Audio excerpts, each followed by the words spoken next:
لیکن ان کو کوئی شرم بھی نہیں ہے کہ یہ جو جھوٹے کیسز ان کو شرم بھی نہیں آ رہی.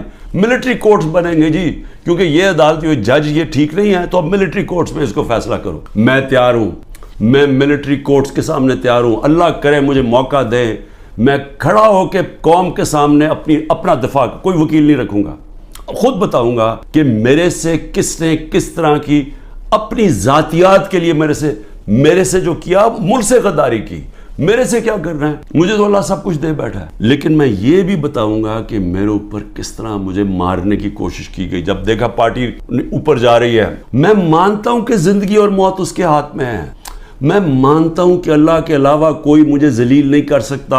میرے اعمال مجھے ذلیل کریں گے اور اللہ کی اجازت سے, نہ ہی مجھے کوئی عزت دے سکتا ہے اللہ کے علاوہ, اور میری رزق کوئی نہیں لے سکتا. جو اس نے لکھی ہوئی ہے اتنی ہونی ہے. میرا ہے کہ میں حلال سے کماؤں یا حرام سے کرواؤں. میں کیوں نہیں ملک سے باہر جا رہا, کیوں میرے اوپر آپ کو پتا ہے کہ اب 6 اور FIR آج کاٹ دی ہیں. 170 پہلے کراس کر گیا تھا, اب 6 اور 180 کے قریب پہنچ گیا ہوں. میں ہر وقت نہیں FIR آ جاتی ہے. میں عدالتوں میں جاتا ہوں, میرا سارا ٹائم ایک عدالت سے دوسری عدالت چاہتا ہوں, اور میں اپنے وکیلوں کو آج سلام کرنا چاہتا ہوں جس طرح وہ کھڑے ہیں اور وہ جس طرح وہ لڑ رہے ہیں میرے لیے. لیکن میں لڑتا رہوں گا, لیکن مجھے پتا انہوں نے جیل میں ڈالنا ہے. وہ ہو ہی نہیں سکتا کہ میں سارے کیسز کے کون کبھی سنا ہے کسی ملک کی تاریخ میں کہ 180 کیس ایک آدمی پہ کر دیے جائیں 6 مہینے کے اندر؟ کبھی سنا ہے کوئی دنیا کے اندر اس کی کوئی مثال ہے؟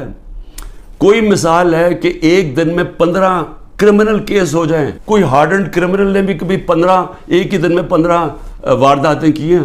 کیس ہمارے الیکشن پہ الیکشن 30 الیکشن جیت گئے, 37 میں سے کہ ساری پولیس بھی ہے, گورنمنٹ بھی ہے, الیکشن کمیشن بھی ہے, اسٹیبلشمنٹ بھی ساتھ کھڑی ہے, اس کے باوجود جیت رہے ہیں.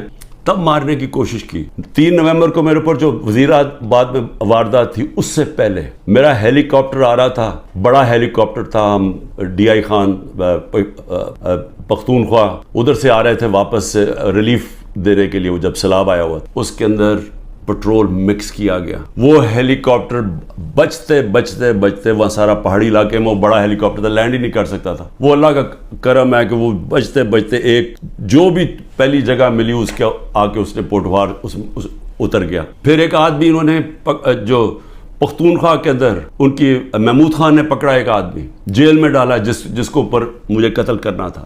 پھر محمود خان نے بتایا سوابی کے اندر میرا ہیلی کاپٹر جلسے کے لیے لینڈ کر رہا تھا, وہاں راکٹ لانچر لے کے آدمی کھڑا تھا, بال بچ کے وہاں وہ نہیں ہوا. پھر 3 نومبر ہوا. 3 نومبر کے بعد پھر مجھے قتل کرنے کی کب کوشش کی گئی؟ 18 مارچ کو. کدھر کوشش کی گئی؟ جوڈیشل کمپلیکس میں. جوڈیشل کمپلیکس میں کیا پلان بنایا ہوا تھا کہ جوڈیشل کمپلیکس کے اندر سلوار قمیض کے اندر لوگوں کو بھیجا ہوا تھا. سارا نامعلوم افراد نے ٹیک اوور کیا ہوا تھا. اور یہ ذرا آپ دیکھیں کہ یہ ذرا ویڈیو دیکھیں کہ نامعلوم وہاں وکیلوں کو نہیں جانے دیا 18 مارچ کو, یہ لوگوں کو اندر جانے دیا جا رہا تھا.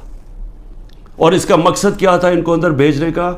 کہ وہاں لڑائی ہونی تھی, آپس میں لڑائی ہونی تھی کہ جی عمران خان کے سپورٹر یہ اور ان کی لڑائی ہوگی پولیس کے ساتھ. یہ ذرا اب دیکھیں کہ جب میری گاڑی اندر گھستی ہے تو یہ ذرا آپ سین دیکھیں کہ یہ اب گاڑی اندر گھس رہی ہے اس کمپلیکس میں, تو سامنے کیا کھڑا ہے؟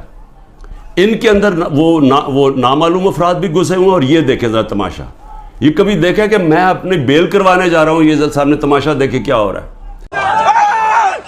پلان کیا ہوا تھا کہ آپس میں لڑائی ہونی تھی کہ وہ ان کو بتا دینا وہ سلوار قمیض کہ وہ عمران خان کے ساتھ ہے, اور کوئی لڑائی ہوئی اور اس میں عمران خان کو قتل کیا. آج وقت میں وہاں سے باہر نکلا اور اللہ نے بچا دیا, کیونکہ اندر سے لوگوں نے بتایا کہ جلدی سے نکلیں, یہاں آپ کو مارنے آ رہے ہیں. وہاں سے بچتا ہوں. اس کے بعد کیا ہوتا ہے, مجھے اندر سے رپورٹ آتی ہے کہ انہوں نے ایک اور پلان کیا ہوا ہے. انہوں نے یہاں زمان پاک کے باہر, اس وقت آپ کو پتہ ہے بڑے ہمارے کارکن تھے, ان کے اندر انہوں نے تحریک انصاف کے وہی مفلر پہن کے, تو انہوں نے وہاں گھس کے, تو یہ کیا کرنا تھا, اکٹھے ہو رہے ہیں.